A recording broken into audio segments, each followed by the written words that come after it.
मनीष जी और उनका परिवार अरमान अबीरा के घर पे आते हैं। तभी देखते हैं अबीरा नीचे ज़मीन पे सोई हुई है। मनीष जी कहते हैं अबीरा, और अबीरा एकदम से उठ के देखती है तो परनानू, बड़ी माँ छोटी माँ, वो एकदम से खड़ी हो जाती है और कहती है आप लोग आइए ना, बैठिए ना। लेकिन यहाँ वहाँ देखते हैं तो बैठने के लिए तो कुछ होता नहीं है। वो फिर बात संभाल लेती है और कहती है मैं चाय बनाती हूँ। और वो आती तो है लेकिन कहती है कि दूध नहीं है, ब्लैक टी पीना पड़ेगा। और ब्रेकफास्ट उसके लिए माफ़ कीजिएगा लेकिन गैस नहीं है ना, इस वजह से ब्रेकफास्ट नहीं कर सकती। और अरमान को कहती है पानी नहीं है, पानी लेके आओ ना प्लीज़। और वो बॉटल लेके पानी लाने के लिए चला जाता है। सुलेखा अबीरा से कहती है कि तुम दोनों इस जगह पे क्यों रह रहे हो, क्या हमारा घर नहीं है क्या? और तुम पोद्दार हाउस से निकल गए, ठीक है, लेकिन हमने सुना है तुमने पैसे भी नहीं लिए हैं, वैसे ही चले आए हो, तो हमारे पास आ जाती ना। और तुम कैसी जगह पे रह रही हो, ये मोहल्ला भी अच्छा नहीं है और ना ही ये घर। अरमान को पता होना चाहिए कि तुम्हें और शिवानी जी को यहाँ पे रखना सेफ़ नहीं है। और उतने में ही अरमान पीछे पानी की बोतल लेके आता है और अरमान ये सुन लेता है। अबीरा उस बात को संभालने की कोशिश कर रही होती है और अरमान को कहती है ये लोग हमारी फ़िक्र कर रहे हैं ना, इस वजह से ये बात कर रहे हैं ऐसे। अरमान सुवर्णा और सुलेखा के सामने आ जाता है, उनके सामने हाथ जोड़ता है और कहता है कि माफ़ कीजिएगा, मैं अच्छी ज़िंदगी तो अबीरा को दे नहीं पा रहा हूँ। मैंने पोद्दार हाउस के अलावा कोई घर देखा नहीं, इस घर के बारे में तो कभी सोचा भी नहीं था, लेकिन मुझे माफ़ कीजिएगा। मैं ये कोशिश ज़रूर करूँगा कि इन्हें अच्छी लाइफ दे सकूँ।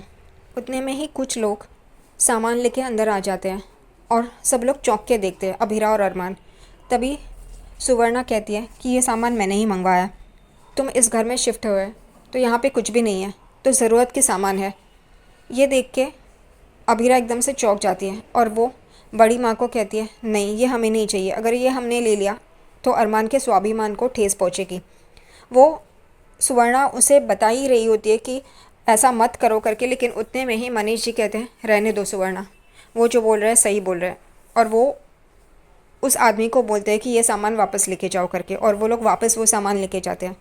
मनीष जी अरमान को कहते हैं कि अब मुझे पता चला कि अक्षु ने तुम्हें क्यों चुना अपने दामाद के रूप में।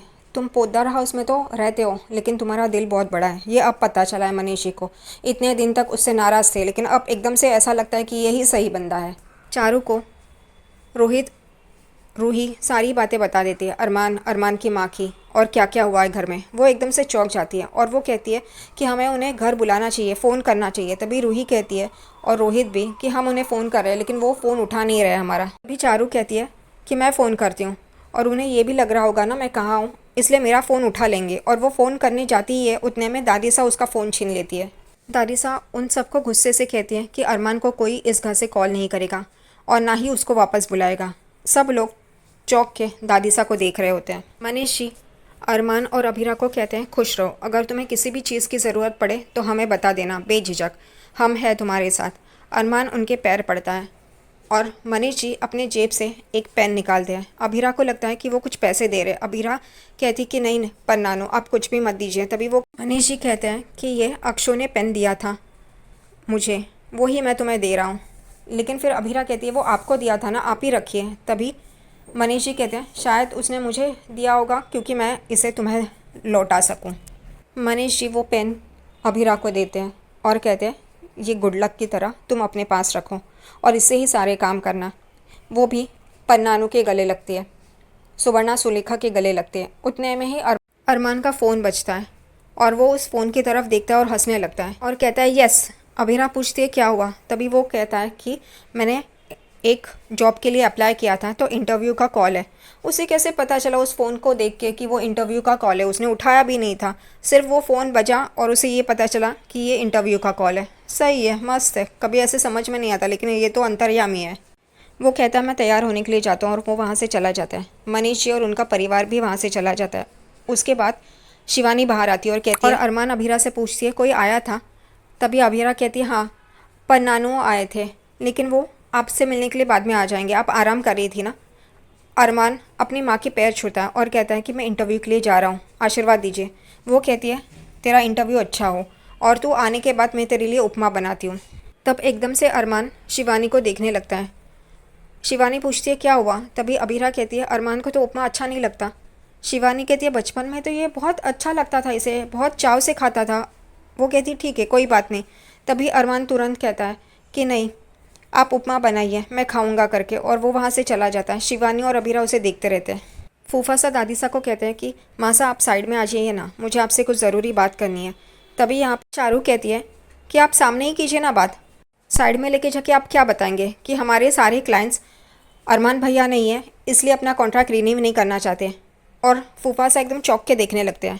रोहित फूफासा को कहता है आपको क्या लगा, हम भी उसी फर्म में काम करते हैं, हमें भी सारी बातें पता है। अरमान भैया नहीं है इसलिए वो अपना कॉन्ट्रैक्ट रिन्यू नहीं करना चाहते, जो भी है केस ख़त्म करके ये पोद्दार फर्म से निकलना चाहते हैं। चारू, रोहित, क्रिश सब लोग दादी सा और फूफासा को सुना रहे होते हैं कि देखा आपकी वजह से क्या हो रहा है, क्लाइंट्स अरमान भैया के पास जाना चाहते हैं, ना कि पोद्दार फर्म में रहना चाहते हैं। ये सुन के दादी सा और फूफासा को बहुत गुस्सा आता है। दादी सा इन सबको कहती है कि अरमान इस घर में वापस नहीं आना चाहिए, और अगर आया तो वो शिवानी और उस लड़की को छोड़ के और हमारी शर्तों पे सर झुका के, सब कुछ हमारे हिसाब से। और ये सब लोग बच्चे दादी सा को देख रहे होते हैं कि क्या बोल रही है ये, इतना सब कुछ हो गया, घर टूट गया, फिर भी इनकी अकड़ नहीं जा रही है। अभीरा अपना घर का काम कर रही होती है, झाड़ू मार रही होती है, पोछा मारती है, फिर खुद नहा के आ जाती है, मम्मी को नहलाती है, उन्हें सुलाती है, उनको नाश्ता करवाती है, ये सब घर के काम कर रही होती है।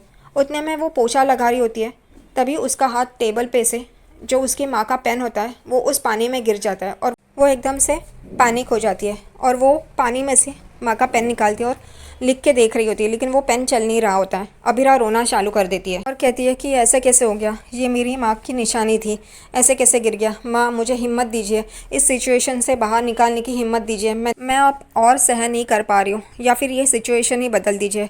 बस हो गया, बहुत हो गया, मेरी हिम्मत टूट रही है, मेरी हिम्मत जवाब दे रही है, अब मैं और नहीं बर्दाश्त कर पा रही हूँ। और वो रोते हुए वहीं पर बैठ जाती है।